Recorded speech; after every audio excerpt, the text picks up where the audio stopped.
Selamat sore, salam. Salam. Sidang penghiburan yang kekasih dalam Tuhan Yesus Kristus.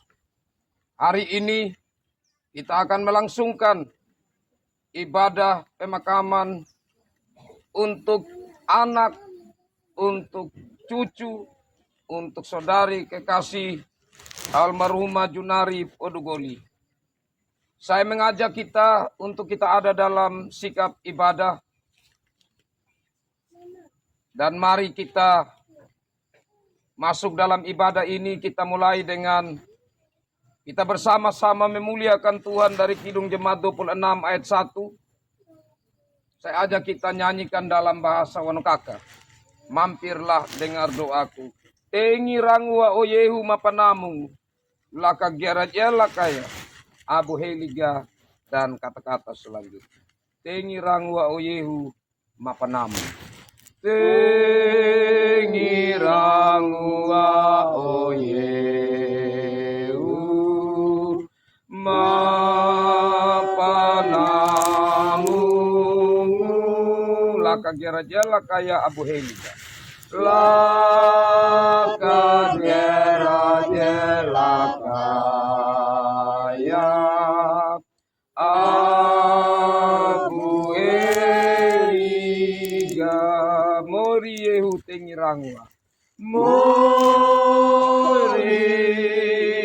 Yehu tengi rangua.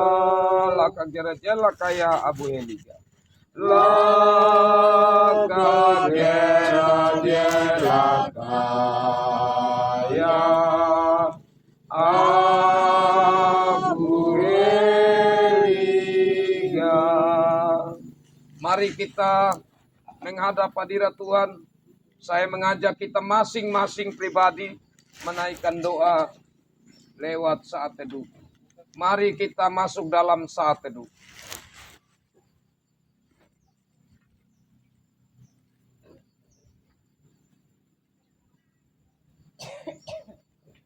Ibadah pemakaman anak kekasih Tuhan almarhumah Junari Podugoli saat ini kiranya berlangsung dalam nama Allah Tritunggal Bapa, Anak, Roh Kudus. Salam kasih karunia, penguatan dan penghiburan dari Allah Bapa, dari Tuhan Yesus Kristus dan Roh Kudus, kiranya atas saudara-saudara sekalian. Amin. Kekasih-kekasih Tuhan, sabda Tuhan yang membimbing kita dari Amsal pasal 16 ayat 9. Amsal pasal 16 ayat 9, demikian sabda Tuhan. Hati manusia memikir-mikirkan jalannya, tetapi Tuhanlah yang menentukan arah langkahnya. Sekali lagi, hati manusia memikir-mikirkan jalannya, tetapi Tuhanlah yang menentukan arah langkahnya. Kekasih-kekasih Tuhan, mari kita menyambut nas pembimbing ini dengan menyanyi bersama Kidung Jemaat 308 ayat 1. Kidung Jemaat 308 ayat 1. Tuhan, Kau kekal Raja hati kami tak sesal ikut firman-Mu, beriman teguh pada jalan damai. Beriman teguh pada jalan damai. Kekasih-kekasih Tuhan, kita akan masuk dalam pemberitaan sabda Tuhan. Untuk itu, sebelum kita mendengar firman Tuhan yang akan dibacakan, yang akan direnungkan, mari terlebih dahulu kita berdoa. Ya Allah, pemilik penyelenggara hidup ini, yang berdaulat atas hidup mati manusia. Saat ini, dalam duka yang kami hadapi, hari ini, sore ini, di saat kami hendak memakamkan anak cucu saudari kekasih kami yang Tuhan panggil pulang. Kami bersama-sama akan mendengar suara Tuhan dalam ibadah ini. Kami bersama-sama akan merenungkan suara isi hati Tuhan dalam ibadah ini. Kami mohon Roh Kudus Tuhan hadir di tengah kami, membuka pikiran hati kami. Sehingga meskipun dalam duka yang kami hadapi, kami tetap mengerti maksud firman Tuhan. Yang kami percaya adalah kekuatan kami. Yang kami percaya adalah pedoman dalam arah langkah hidup yang Tuhan percayakan kami jalani. Mari Tuhan, berkati hamba-Mu yang saat ini Tuhan percayakan untuk memberitakan sabda-Mu. Urapilah dengan hikmat surgawi, dengan kuasa Roh Kudus, sehingga biarlah dengan campur tangan Tuhan, hamba yang Tuhan percayakan untuk memberitakan sabda-Mu kali ini boleh menyampaikan seturut maksud Tuhan. Kami semua dikuatkan, kami semua diberi penghiburan, dan kami diberi pegangan oleh kebenaran sabda Tuhan untuk hidup yang Tuhan masih percayakan. Mari Tuhan datang dan berfirman-Lah dalam Yesus Kristus, firman yang hidup, kami berdoa. Amin. Bagian sabda Tuhan saya pilih dari Yesaya pasal 55 ayat 8 dan 9. Yesaya 55 ayat 8 dan 9, demikian sabda Tuhan. Sebab rancanganku bukanlah rancanganmu, dan jalanmu bukanlah jalanku. Demikianlah firman Tuhan. Seperti tingginya langit dari bumi, demikianlah tingginya jalanku dari jalanmu, dan rancanganku dari rancanganmu. Demikian sabda Tuhan yang akan kita renungkan bersama. Berbahagialah setiap orang dalam segala keadaan apapun termasuk duka ini. Di saat membuka diri untuk kebenaran firman Tuhan datang kepadanya. Yang rindu untuk mendengar, merenungkan sabda Tuhan. Dan yang melakukan sabda Tuhan dalam hidup sehari-hari. Salam. Salam. Kekasih-kekasih Tuhan, kita percaya bahwa Tuhan kita adalah Allah yang berdaulat atas hidup ini. Kita bersyukur, kita belajar tentang Tuhan. Kita belajar tentang siapa Tuhan. Kita belajar tentang siapa diri kita manusia dan alam semesta ini. Lewat Alkitab. Alkitab adalah wahyu Tuhan. Alkitab diberikan oleh Tuhan untuk kita mengenal siapa Tuhan, mengenal rencana-rencana dalam hidup ini, mengenal apa yang Ia hendaki, apa yang Ia rancangkan bagi setiap ciptaannya, terlebih khususnya kita manusia. Dan hanya Alkitab satu-satunya yang merupakan wahyu Tuhan, yang menyatakan isi hati Tuhan, yang menyatakan kata-kata Tuhan yang sempurna. Kenapa? Karena lewat Alkitab kita mengetahui bagaimana Allah merancangkan bahwa hidup ini yang Allah mulai dari mulanya akan ada akhirnya. Allah menyatakan pada mulanya adalah firman. Allah menyatakan pada mulanya Allah menciptakan langit dan bumi.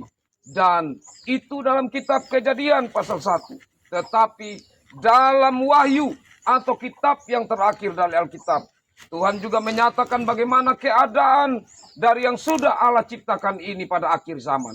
Artinya ada akhir di saat ada yang sudah dimulai oleh Allah dari mulanya.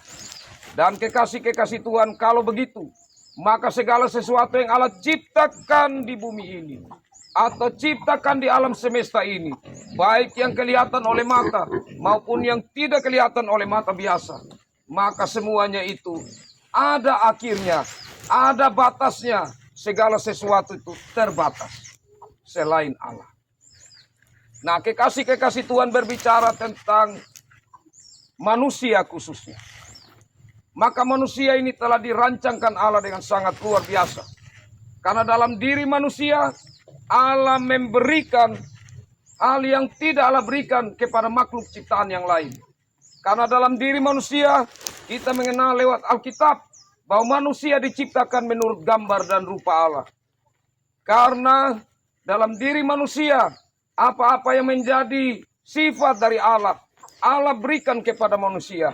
Allah itu pencipta, Allah itu adil, Allah itu cinta. Allah berikan itu kepada manusia. Allah itu kasih. Allah berikan sifat itu kepada manusia. Hanyalah tentu manusia ini dicipta pasti terbatas. Karena Allah itu pencipta. Terlebih-lebih saat manusia sudah jatuh dalam dosa, maka tentunya sifat-sifat Allah yang ada dalam diri manusia menjadi tercemar oleh dosa. Sehingga sifat Allah yang adalah kasih yang Allah tanamkan dalam diri manusia tidak lagi menjadi murni.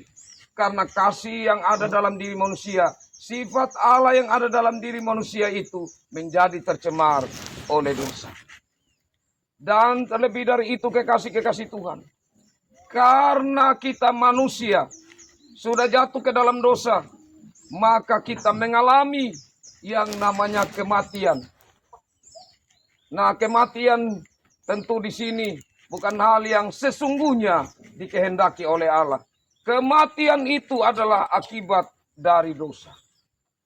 Tetapi di saat kematian itu sudah terjadi dalam hidup manusia, Allah di dalam rancangannya, Allah merancangkan untuk manusia ini akhirnya harus selamat, harus menikmati kehidupan yang kekal bersama-sama dengan Allah.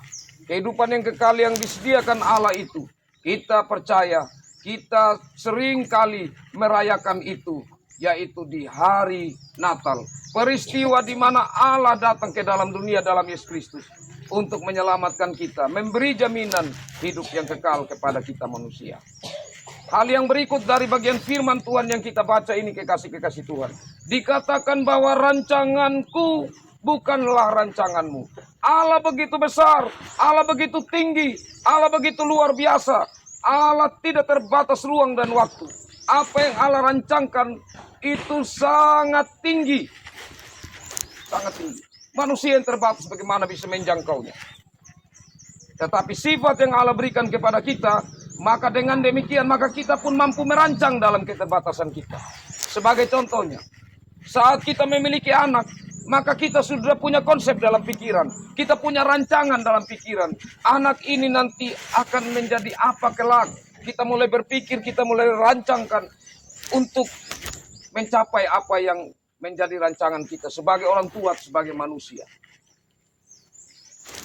Dan di saat rancangan yang kita pikirkan, yang kita sudah tetapkan, itu tidak sesuai dengan harapan kita, maka di situ akan ada sebuah masalah. Maka di situ akan ada sebuah pergumulan. Seperti yang dialami keluarga kita di sini, yang kita bisa rasakan bersama.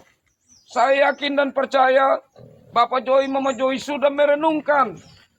Saya punya anak perempuan ini, yang saya namakan Junari ini, yang kami namakan Junari ini. Bagaimana kelak dia, orang tua pikirkan, rancangkan bagaimana hidup. Tapi Tuhan merancangkan lain. Sebagai manusia kita renungkan, ini tidak mudah.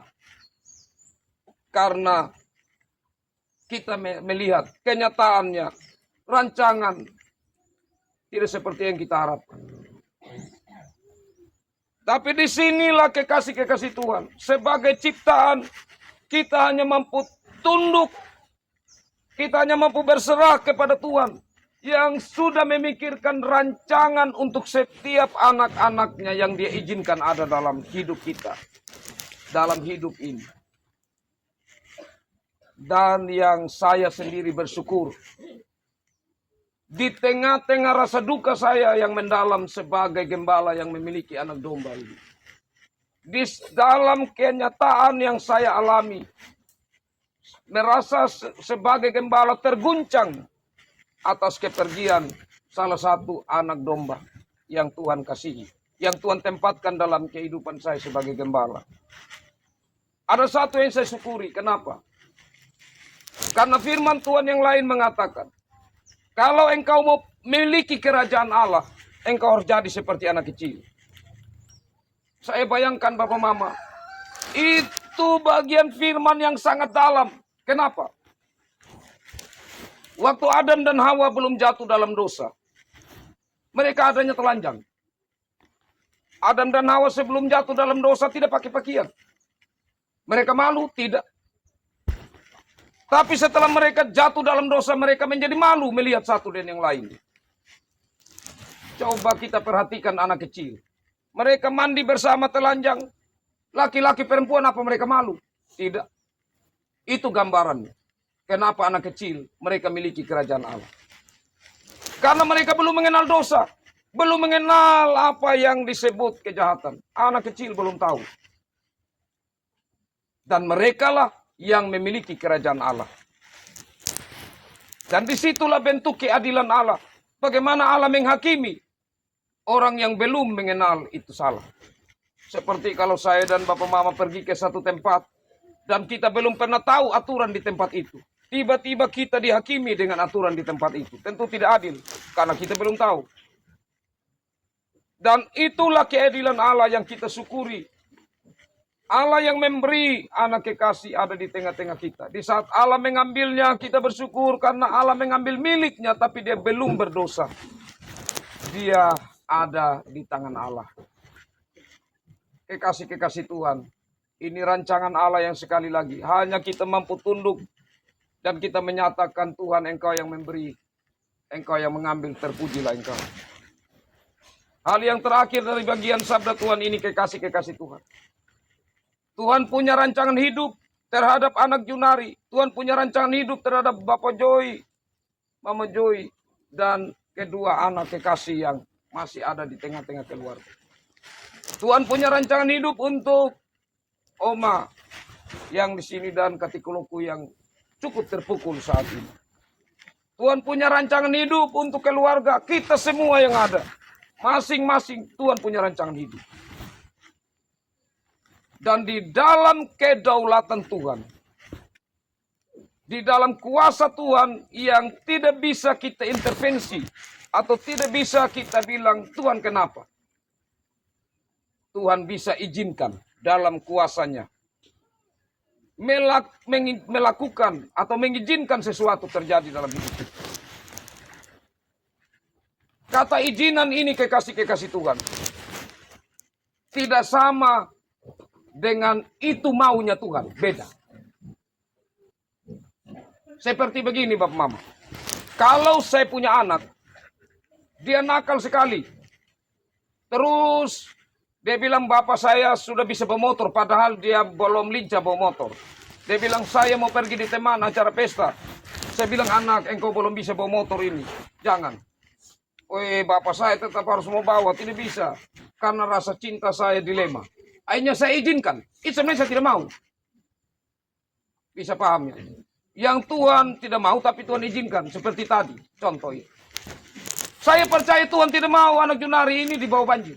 Atau dibawa air. Tuhan tidak mau. Tapi Tuhan izinkan. Itu terjadi. Kenapa? Kuasa Tuhan bisa saja. Tuhan berkuasa atas apapun. Termasuk atas air. Tapi Tuhan izinkan itu terjadi. Saat Tuhan izinkan itu terjadi. Itu membuat kita berpikir. Bahwa ada begitu macam kematian yang ada di bumi ini. Ada orang yang duduk-duduk tiba-tiba mati. Tiba-tiba meninggal. Ada orang yang sakit lama baru meninggal. Macam-macam cara meninggal manusia. Tapi dalam kuasa Tuhan. Tuhan izinkan itu terjadi.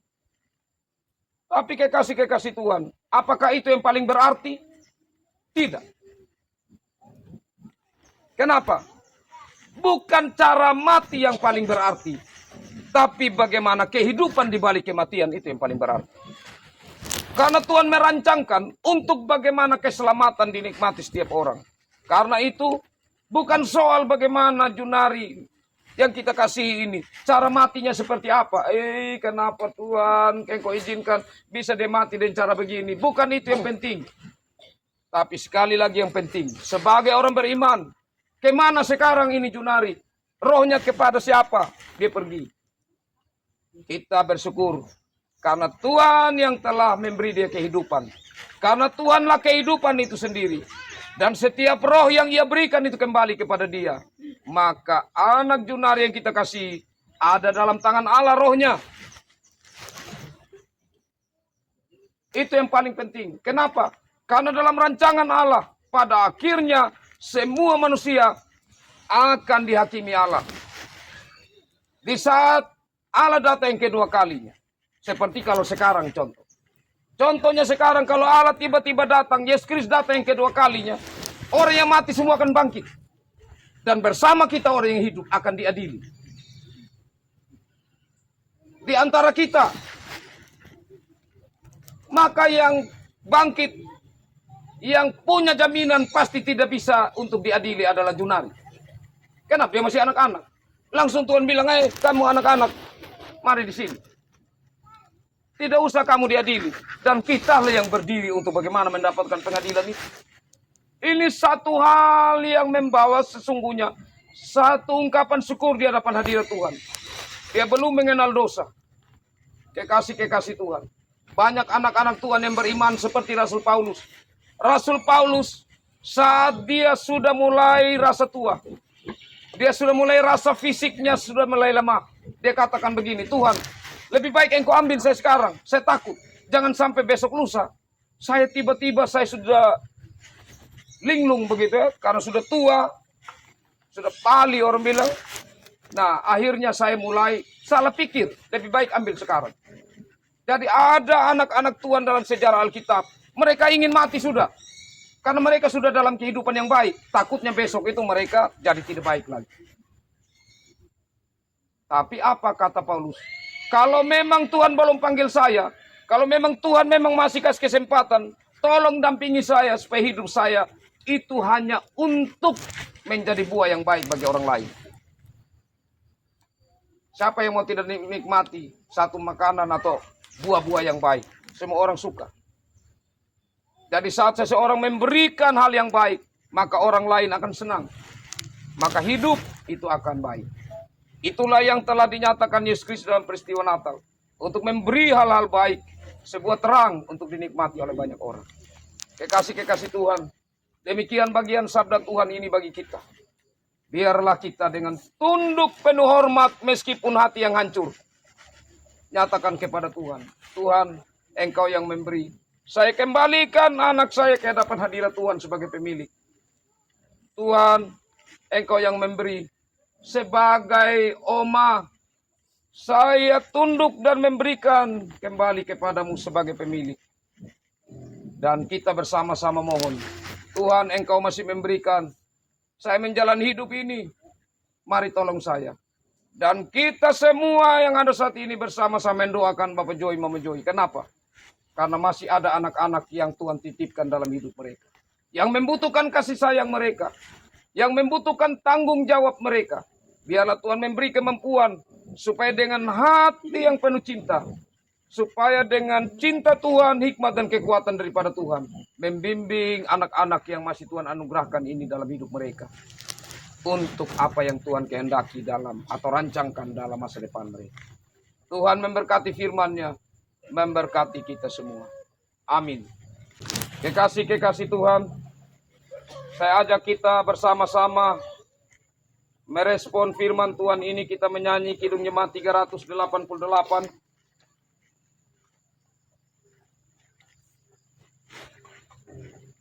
Selamat di tangan Yesus, aman pelukannya dan kata-kata selanjutnya. Selamat di tangan Yesus, aman pelukannya, aku bahagia.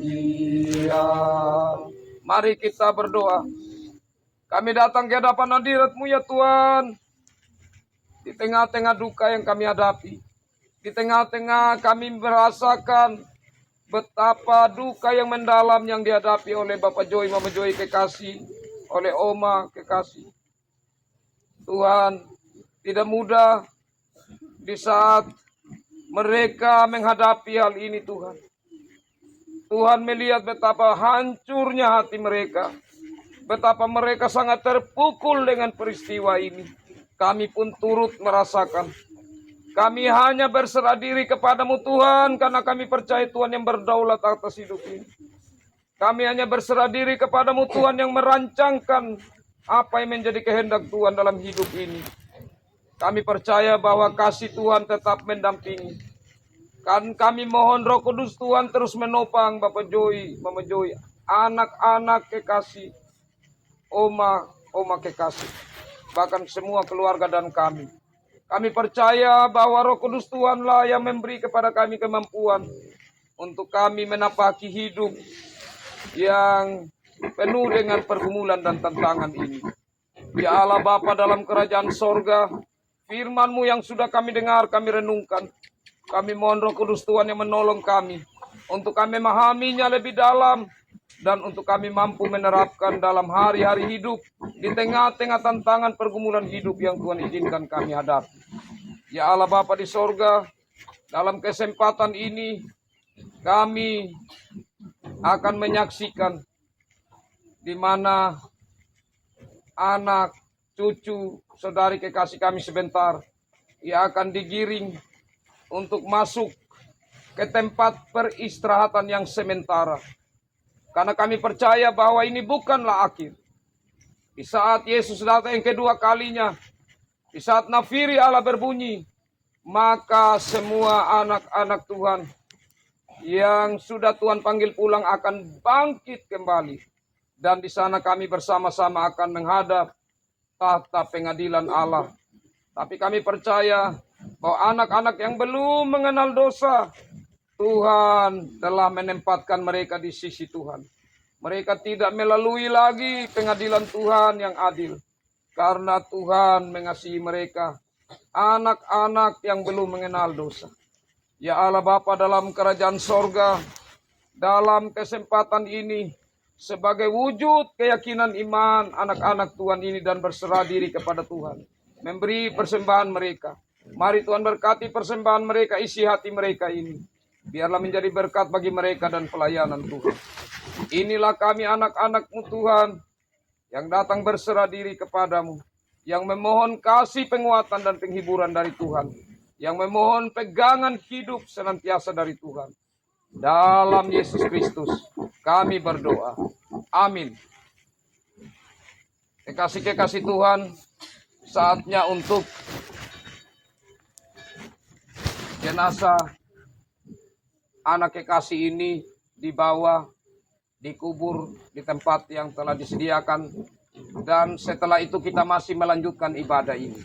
Karena itu kami mohon kerjasama dengan keluarga untuk mengusung jenazah kekasih.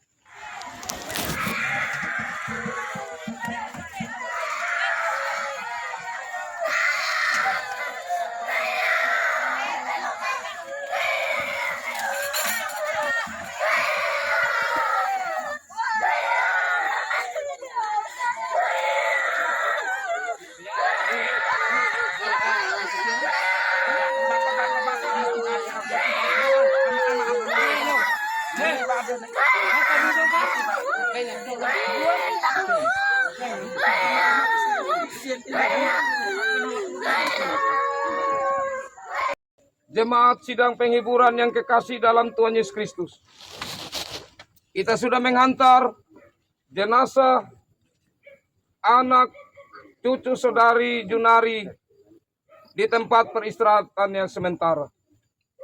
Secara iman, kita harus mengatakan, Junari Peduguli, engkau berasal dari tanah, dan engkau akan kembali kepada tanah. Tetapi rohmu kembali kepada Tuhan, Sang Pemilik hidup. Dan kita percaya, di saat Yesus datang yang kedua kalinya, maka termasuk anak Junari, ia akan kembali dibangkitkan. Tubuhnya akan memiliki tubuh kemuliaan, tubuh yang baru, untuk kita semua berdiri di hadapan Tuhan di akhir zaman. Dengan iman ini kekasih-kekasih Tuhan, biarlah kita relakan kepergian anak, cucu, saudari kekasih kita ini. Dan kita berserah diri penuh kepada Tuhan. Angkatlah hati kita di hadapan hadirat Tuhan, terimalah berkat-Nya. Damai sejahtera Allah yang mengatasi segenap pengertian akan menguatkan, akan menghibur saudara-saudara sekalian di dalam Yesus Kristus Sang Immanuel. Dan kiranya berkat dari Allah Tritunggal Bapa, Anak, Roh Kudus menyertai saudara-saudara sekalian dari saat ini sampai selama-lamanya. Amin. Kita menutup ibadah ini dengan kita bersama-sama menaikkan pujian Napagagu.